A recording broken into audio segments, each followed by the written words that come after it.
জাতির শ্রেষ্ঠ সন্তান হজরত ওলামা ইকরাম, ছোট বড় স্নেহ সর্বস্তরের ভাইয়েরা, পর্দার আড়ালে দূর দূরান্তে অবস্থানরত আমার মা ও বোনেরা, হিন্দু মুসলিম বৌদ্ধ খ্রিস্টান যে ধর্মীয় হোক না কেন, যে আশরাফুল মাখলুকাত সৃষ্টির শ্রেষ্ঠদীপ মানুষ, সকলকে জানাই আন্তরিক মোবারকবাদ।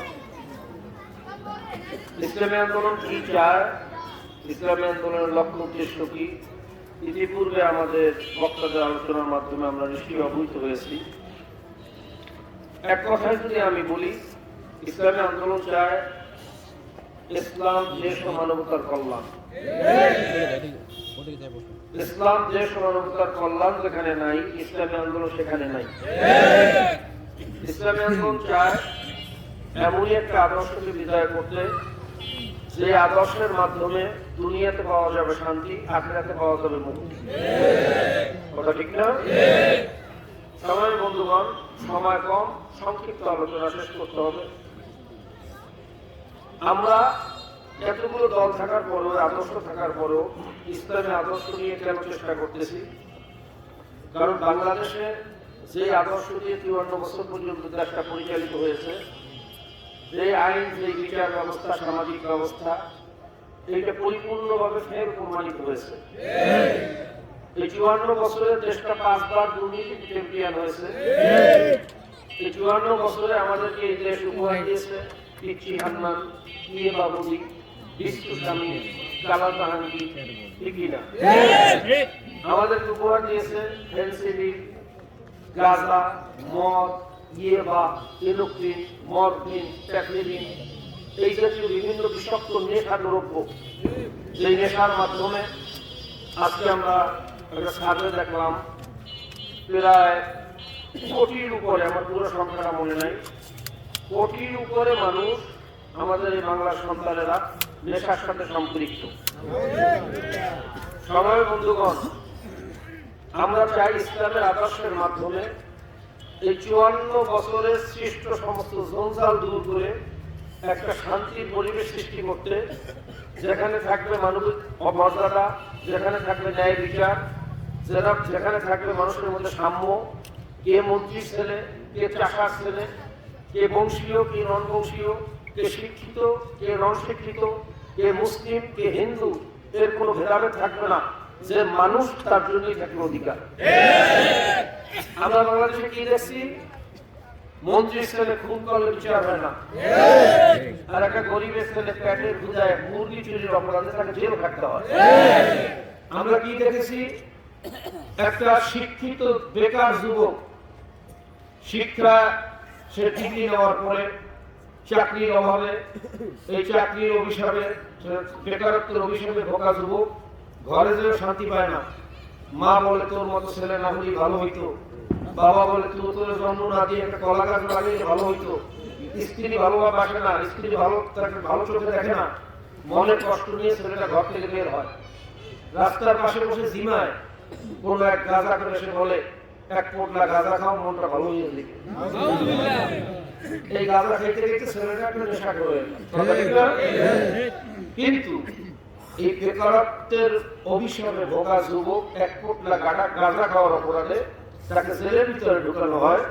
আর যারা গাঁজা ট্রাক আমদানি করে, সে ইয়ে বাবদীদেরকে ফুলের মালা গলায় দিয়ে তাদেরকে রাষ্ট্রের মর্যাদাশীল লোক বানানো হয়। টাঙ্কির ভিতরে ময়লা, টেপের থেকে ময়লা আসে, বারবার টেপ পরিবর্তন করেন, টাঙ্কি ময়লা না পরিষ্কার করা পর্যন্ত কোনদিন পানি থেকে ময়লা করা বন্ধ হবে না। আজকে আমার গরিব একজন আপনার জেলে স্ত্রীর স্বর্ণবন্ধক দিয়ে শ্বশুর বাড়ি থেকে টাকা কর্জ করে, ধার কর্জ করে, বাপের রেখে দেওয়া স্ত্রীকে গাছ বিক্রি করে জীবিকা নির্বাহের তাগিদে নদীতে নামে। কিন্তু আমরা কি দেখি? কারেন্ট জাল পাওয়ার অপরাধে তার জালের ভিতরে আগুন লাগানো হয়, তাকে জেলে ঢুকানো হয়, নৌকার তলাচিত্র করা হয়।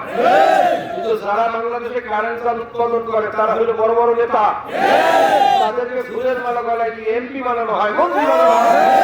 এই পদ্ধতিতে কোনো শান্তি আসতে পারে না। কাজে আমরা এই পদ্ধতি পরিবর্তন চাই। 30-33% ম্যান্ডেট নিয়ে ক্ষমতায় যায়, ক্ষমতায় যাওয়ার পরে 67 মানুষকে তারা 67% জনগণকে বঞ্চিত করে। সরকারি যত সুযোগ সুবিধা এই 33% মানুষ ভোগ করে। বিজেপির ব্যাপারে তারা, কালিখার ব্যাপারে তারা, ডিজিএফ এর ব্যাপারে তারা, চাকরির ব্যাপারে তারা, ঘাটের ব্যাপারে তারা, টেন্ডারের ব্যাপারে তারা, সকল সুবিধা ভোগ করে তারা, দেশের টাকা বিদেশে পাচার করে বেগম পাড়া তৈরি করে তারা, আর বঞ্চিত হয় দেশের সাধারণ জনগণ। এই পদ্ধতি আর বাংলাদেশে চলতে দেওয়া যায় না।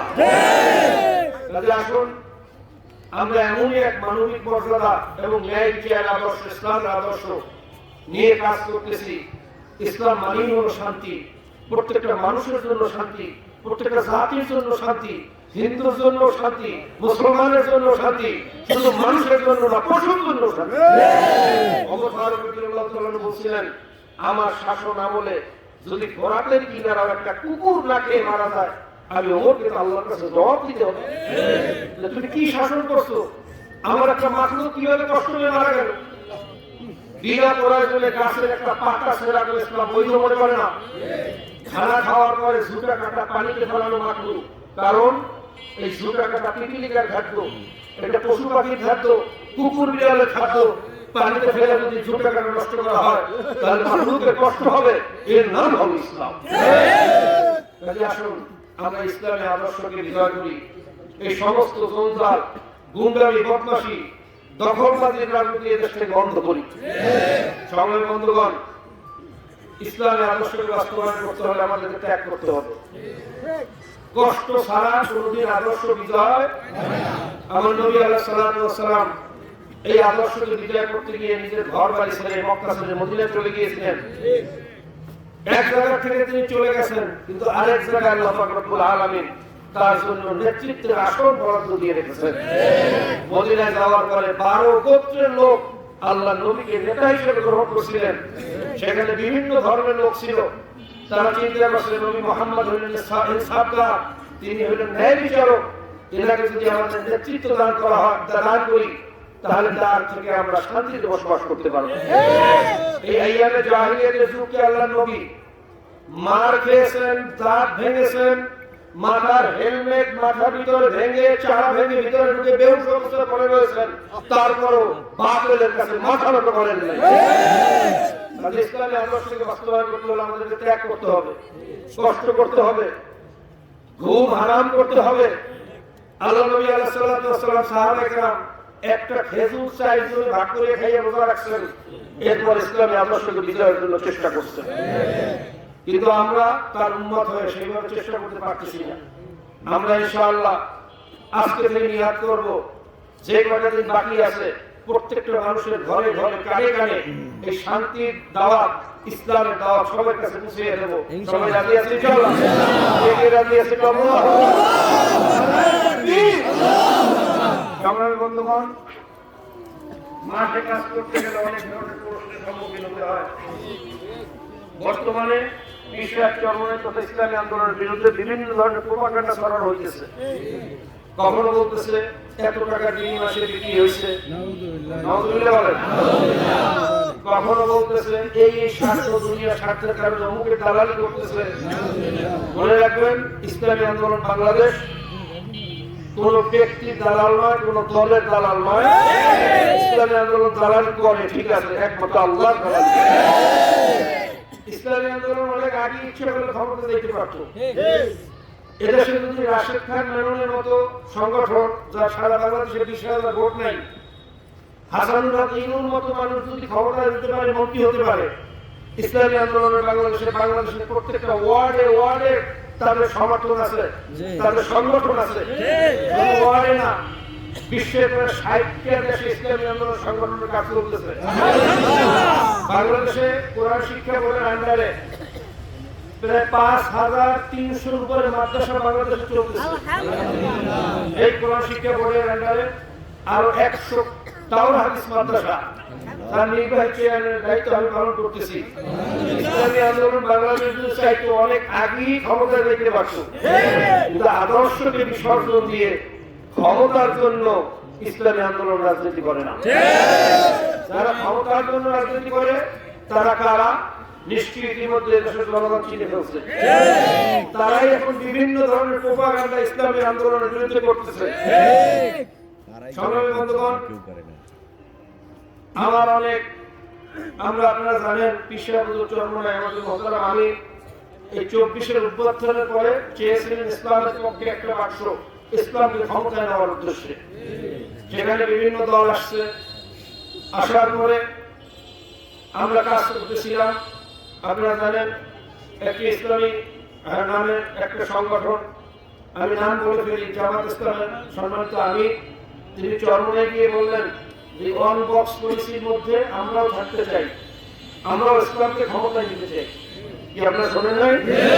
ভালো মুয়াজ্জিন আযান দিছে, মসজিদে তো সব ধরনের মুসল্লি আসবে, তারপরে তো দরজা বন্ধ করা যাবে না। ইসলামী আদর্শকে ক্ষমতায় নেওয়ার জন্য, প্রতিষ্ঠিত করার জন্য যদি কোনো বিধর্মীরাও আসে তাদের জন্য তো ওয়েলকাম। যেমন আল্লাহ নবীকে বিধর্মীর নেতা হিসেবে গ্রহণ করছিলেন, তারা দুনিয়ায় শান্তিতে থাকতে চায়, কথা ঠিক না? যখন চরমনায় হিন্দুরা সবাই আমাদেরকে ভোট দেয়, কারণ হিন্দুরা দেখছে যারা বারবার বলছে যে হুজুররা চেয়ারম্যান হইলে তোমাদের মন্দির থাকবে না, তোমাদের পূজা থাকবে না, এইটা যখন দেখছে ভুল প্রমাণিত হয়েছে, তখন সমস্ত হিন্দুরা এখন আমাদেরকে ভোট দেয়। শুধু ভোট দেয় তাই না, অন্য এলাকার হিন্দুরা যেখানে নিরাপত্তা বোধ করে না, সেখান থেকে গিয়ে চরমনায় এখন বাড়ি বানায়। চরমনায় একেবারে আমান, এখানে কোনো জুলুম নাই, কোনো চক্ষুরাগানি নেই, কোনো পেশি শক্তি নেই, একজনের সুপারি বাগান আরেকজনের ডাক দিয়ে খাবে, এর কোনো সম্ভাবনা চরমনাইতে নেই। তো যেহেতু মুয়াজ্জিন আযান দিচ্ছে, সবাইকে আহ্বান করা হয়েছে, আসছে, জামাত ইসলামও আসছে, আমরা তাদেরকে নিয়ে সারা বাংলাদেশে ইসলামের পক্ষে আমরা আওয়াজ তুলছি, মানুষও সেটা গ্রহণ করছে। কিন্তু আশ্চর্যজনক ভাবে এটা কোনো জোট ছিল না, এটা ছিল নির্বাচনী সমঝোতা। এখানে কোনো নির্দিষ্ট আমির ছিল না, সবাই যার যার দলের আমির, আলোচনার ভিত্তিতে সিট বন্টন হবে।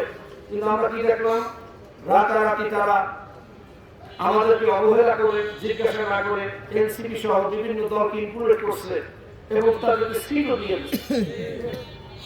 দেখা কি একটা জয়েন্ট জলসা, আমাদের একটা প্ল্যাটফর্ম, সেখানে একজন সদস্য, গুরুত্বপূর্ণ সদস্য ইসলামী আন্দোলন এবং এটার ফাউন্ডার পিসাব চরমনাই, এই দলের মধ্যে নতুন কেউ আসবে কিন্তু পিসাব চরমনাই জানবে না, এটা কেমন কথা?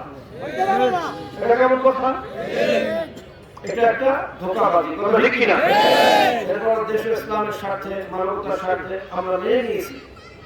পরবর্তীতে কি দেখলাম, আমেরিকার প্রতিনিধি, খ্রিস্টানদের এক প্রতিনিধি মহিলার কাছে সাক্ষাৎকার দিয়েছেন। যখন জিজ্ঞেস করছে আপনারা ক্ষমতায় গেলে কোন আইনে দেশ চালাবেন, বলে আমরা প্রচলিত আইনে দেশ চালাবো। আপনারা কি শরিয়া আইন বাস্তবায়ন করবেন? না, আমরা শরিয়া আইন বাস্তবায়ন করবো। আমি আপনাদের কাছে জিজ্ঞাসা করি, সেই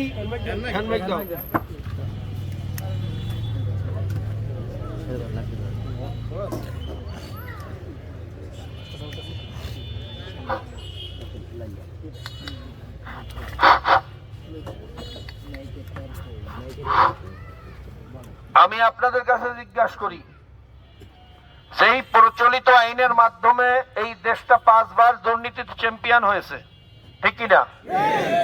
সেই প্রচলিত আইনের বিরুদ্ধেই হলো আমাদের যুদ্ধ, এবং আমাদের ইসলামী আদর্শের মূল ভিত্তি হলো শরিয়া।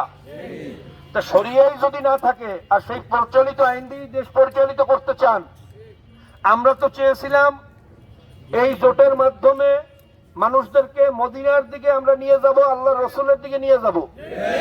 কিন্তু আপনি যখন এটা রাইল ঘুরে যেতেছেন আমেরিকার দিকে, ইসলামী আন্দোলন সেই গাড়ির থেকে নেমে আসছে। কি ভুল করছে না সঠিক করছে? ভুলটা সঠিক।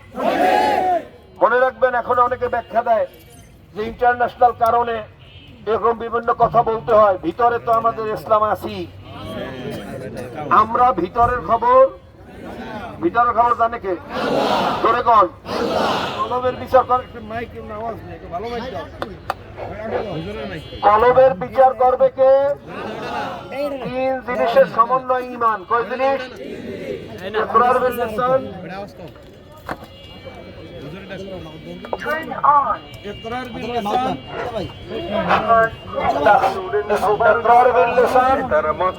তাসদিক বিল জানান আমাল বিল আরকান মুখে স্বীকার করা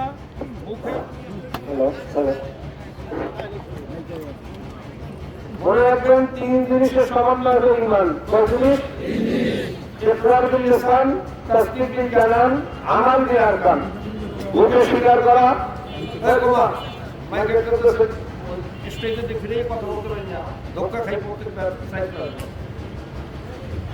মুখে স্বীকার করা, অন্তরে বিশ্বাস করা, কাজে কর্মে। মুখে স্বীকার আমরা পাইছি শরীর আইন ইকরার বিল লিসান তাসদিক বিল জানান অন্তরে বিশ্বাস, অন্তরের দায়িত্বকার, কলবে খবর জানিকে এটা আল্লাহর উপর ছেড়ে দিলাম। এখানে আমাদের কোনো বিচারের সুযোগ। আমাল বিল আরকান কাজে কর্মে প্রমাণ করা। কাজে কর্মে আমরা কি দেখেছি? একটা দলের সর্বোচ্চ ব্যক্তি ইসলামী নামের দল, সে বলতেছে আসো আমরা বৈষম্যতা দূর করি, ছেলে বন্ধুরা চেয়ারে যাও, মেয়ে বন্ধুরা আসো তো সেলফি। আচ্ছা বলেন এটা কোন ইসলাম?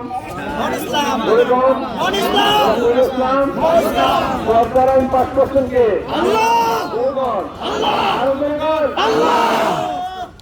আল্লাহ সরকার আইন পাস করছে আর আপনি বৈষম্যতা দূর করতেছেন ছেলে মেয়েদেরকে একসাথে মিলে যা, তাহলে তো আল্লাহর সাথে আপনি যুদ্ধ ঘোষণা করতেছেন, আল্লাহর সাথে বৈষম্যতা দূর করতেছে। মুখে ইসলাম কাজে কর্মে মান ইসলাম, এটা একমাত্র ধোঁকাবাজ ছাড়া কারো দ্বারা সম্ভব। মানুষকে ইসলামের কথা বলে ধোঁকা দিবেন না। রাজনীতি করেন অসুবিধা নেই, বাংলাদেশে অনেক রাজনৈতিক দল আছে, কি আছে না? আপনারা রাজনীতি করেন কিন্তু মুখে বলবেন ইসলাম, কাজে করবে বলবেন রোজার পূজা সমান, মুখে বলবেন ইসলাম, হরে রাম হরে কৃষ্ণ গালিগল্লা চুলিয়ে তোলো চালিয়ে তোলো, এটা কোনো ইসলাম হইতে ইসলাম হইতে তাহলে এই জন্য আমরা সেখানে থাকতে পারি নাই। আমি প্রশ্ন করে বলেছি ভুল হয়ে গেছে। মনে রাখবেন নূহ আলাইহিস সালাম 950 বছর দাওয়াত দিয়া মাত্র 40 জন উম্মত বানাইছেন। দাওয়াত দিতে কত বছর? উম্মত বানাইছে কয়জন? তার কি নবুয়ত ছিল? তাকে আল্লাহ ধমক দিয়েছিলেন?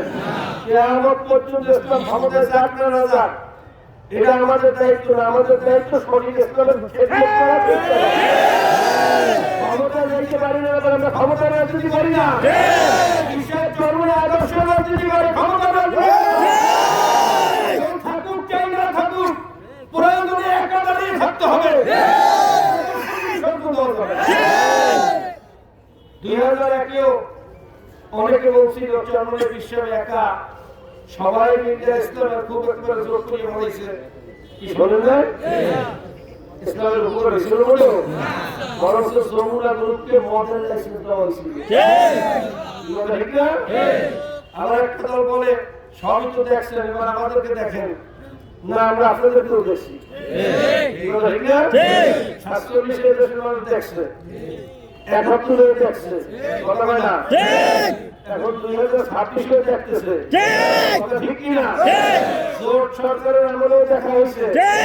আপনাদের চোখের সামনে মদের আইন পাশ হয়েছে, আপনারা বিরোধিতা করেন নাই। আপনাদের কারণে কওমিয়া মাদ্রাসা স্বীকৃতি পায় নাই। আপনারা আপনাদেরকে কাটিয়ে নিতে অমুসলিম ঘোষণার দিন উত্থাপন করতে বলা হয়েছে, আপনারা করেন নাই। আপনারা কিসের রাজনীতি করেন এটা জনগণ ভালো করে বুঝতে পারে। ধোঁকাবাজির রাজনীতি ডিজিটাল যুগে, এআই যুগে ধোঁকাবাজি আপনার কলিংকালে চলতে পারে। রসিদি পত্রের জমানা ছিল, কথা হয় না?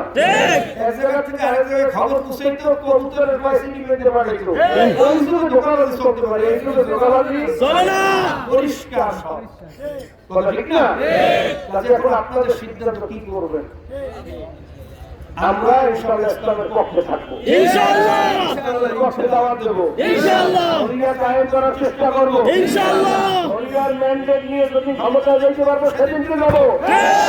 যদি শরিয়া এবং ইসলামের ম্যান্ডেট জনগণ না দেয়, প্রয়োজনে ক্ষমতা আমাদের দরকার নাই, কিন্তু হক থেকে এক চুল পরিমাণ করা যাবে না ইনশাআল্লাহ। তাহলে আসুন আমরা সবাই ঐক্যবদ্ধভাবে ইসলামী আদর্শ বাস্তবায়নের মাধ্যমে একটা সুন্দর শান্তি সমাজ গঠন করি। আজকে দেশের যে অবস্থা আপনারা জানেন, আল্লাহ পাক রব্বুল আলামিন আমাদেরকে এত সুন্দর একটা দেশ দান করছিলেন। এই দেশের মাটির ভিতরে ফলকে বৃষ্টি বানাইলে গাছ হয়ে যায়, ঠিক কিনা? পানি ওষুধ দেওয়া লাগে না। এই দেশের পানির ভিতরে অটোমেটিক মাছ হয়ে যায়, কোনো ঔষধ খাবার দেওয়া লাগে না। 9 মাস পর্যন্ত মাছের ডিম ফোটে আমাদের দেশে। পৃথিবীর ভিতরে 70% ইলিশ মাছ উৎপাদন হয় বাংলাদেশে। আলহামদুলিল্লাহ। সারা পৃথিবী মিলিয়ে মাত্র 30%। এটা কি রহমত না? আমাদের গ্যাসের খনি 250 কিলোমিটার পর্যন্ত লম্বা। এই গ্যাস যদি সঠিকভাবে উত্তোলন করা হয়, তাহলে বাংলাদেশে তেলের প্রয়োজন 80% কমিয়ে দিবে। এই গ্যাস সম্পদ তেলের খনিজের কোনো অবস্থায় কম না। একটা ইলিশ মাছে বছরে 20 লক্ষের উপরে ডিম দেয়। এই ডিম ফোটে প্রায় 9 মাস। কি কথা ঠিক না? এই ডিম ফোটার জন্য পানির যে গুণগত মান দরকার, যে পরিমাণ পিএইচ এর দরকার, 7 পিপিটি লবণের মাত্রা দরকার, এরপর যতটুকু টিডিএস, এরকম পানির গুণগত মান, জুপ্লান্টন, সাইটোপ্লান্টন সহ এই সমস্ত গুণগত মান আল্লাহ আমাদের বিষখালী নদীর মুখে এবং পায়রা নদীর ওইখানে বঙ্গোপসাগরের মুখের মধ্যে আল্লাহ রেখে দিয়েছেন। ইলিশ মাছের বাবা বাড়ি হইল সাগরে, দাদার বাড়ি হইল সাগরে, আর নানার বাড়ি হইল নদীতে। পুরুষ ইলিশ থাকে সাগরে, মেয়ে ইলিশগুলো সময় মতো এই আলফা মিথেন টেস্টোস্টেরন নেওয়ার জন্য, হরমোন নেওয়ার জন্য ওখানে চলে যায়। সেখান থেকে হরমোন নিয়ে নদীর ভিতরে ঢোকে, ইলিশ মাছের ডিম ছাড়ে। আর আমাদের এই পানির গুণগত মান, টেম্পারেচার, সব পরিবেশ ভালো থাকার কারণে 9 মাস পর্যন্ত আমার নদীর ভিতরে ইলিশ মাছের ডিম ঢোকে। আমি বিশ্বাস করি যদি মৎস্য সম্পদকে সঠিকভাবে পরিচালিত করা যায়, নেট জাল দিয়ে, হুসাইন দিয়ে, বাগদার নামে বিভিন্ন পোনা নিধন যদি বন্ধ করা যায়, ছোট ছোট ইলিশ মাছ এটা নিধন যদি বন্ধ করা যায়, 20 প্রয়োগ দিয়ে নদীর ভিতরে মাছ ধরতে গিয়ে কোটি কোটি মাছের পোনা ধ্বংস করে ফেলে। এগুলো যদি বন্ধ করা যায়, আমি বিশ্বাস করি বাংলাদেশের নদীর ভিতরে মাছ আর পানি সমান হয়ে যাবে। ইলিশ মাছের দেশের মানুষ খাবে না, বিরক্ত হয়ে যাবে। কি কথা ঠিক না? তাহলে আসুন আমার এই মাতৃভূমি জন্মভূমিটাকে আমরা সুন্দরভাবে সাজাই। আল্লাহ পাক রব্বুল আলামিন আমাদের সকলকে